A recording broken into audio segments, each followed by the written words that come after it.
What the president had to say. Did you expect this? Do you welcome it? We welcome what the president has said with both arms. We welcome it also with a sense of trepidation because of the enormous responsibility that is being placed on us. We are called to be pastors and shepherds of God's flock, and we want to care for them, and equally we want to lay down our lives for them and for South Africa. But I agree that without the spiritual element and the prayer element in our country, South Africa is not whole.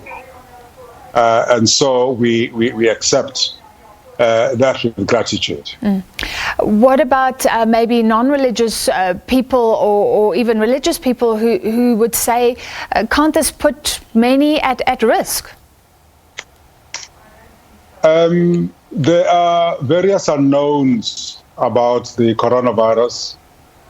We don't know how long it will be with us. It may take very long if one reads the history of pandemics.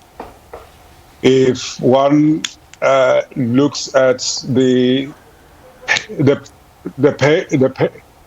I'm so sorry, somebody in your studio is just talking to my ears. But all right, sorry, Archbishop, please carry on. We'll try and fix that. I'm sorry about that. Okay. If we look at the history of the pandemics, if we don't know how long it will be with us, we don't know when will the vaccine be found, but we are people of faith. We believe that we cannot be in lockdown in perpetuity. We just need to take baby steps. We need to care.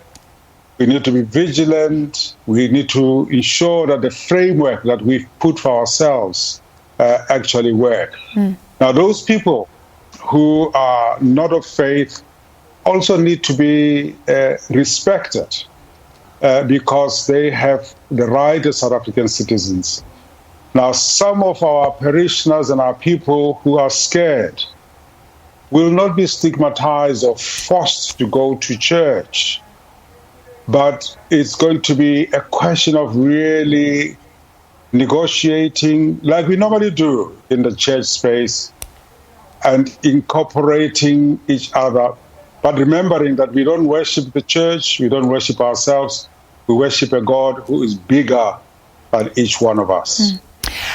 Are the restrictions workable, Archbishop? Everyone wearing face masks, sanitization, no religious rituals that can put people in danger, and the main one, just 50 people. What about very big churches?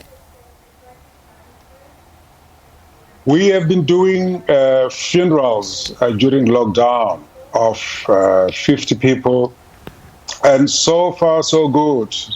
We have not had at least reported anybody that became positive from those funerals. We have started some protocols during that time. We are different as churches. We have mega churches, we have small churches, we've got urban churches, we've got rural churches. And we hope that we will find a way, like we have already started doing in the SABC policy guidelines and norms and standards.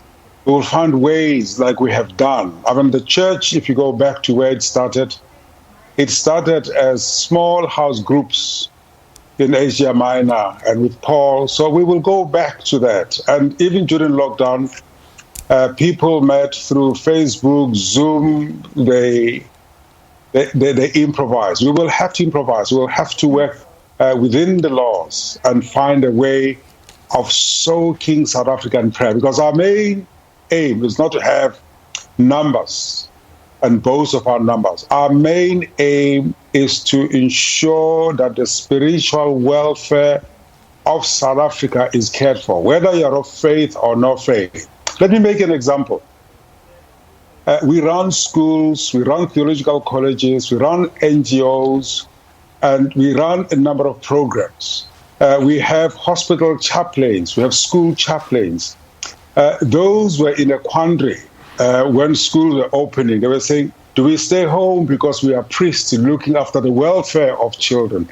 So this opening up of places of worship will ensure that once they have done their pastoral ministry in those schools and hospitals, they can come back to give thanks to God and be nurtured in order to go back and serve the world. All right. Thank you so much for your reaction, Archbishop Thabo Makgoba, the Anglican Archbishop of Cape Town.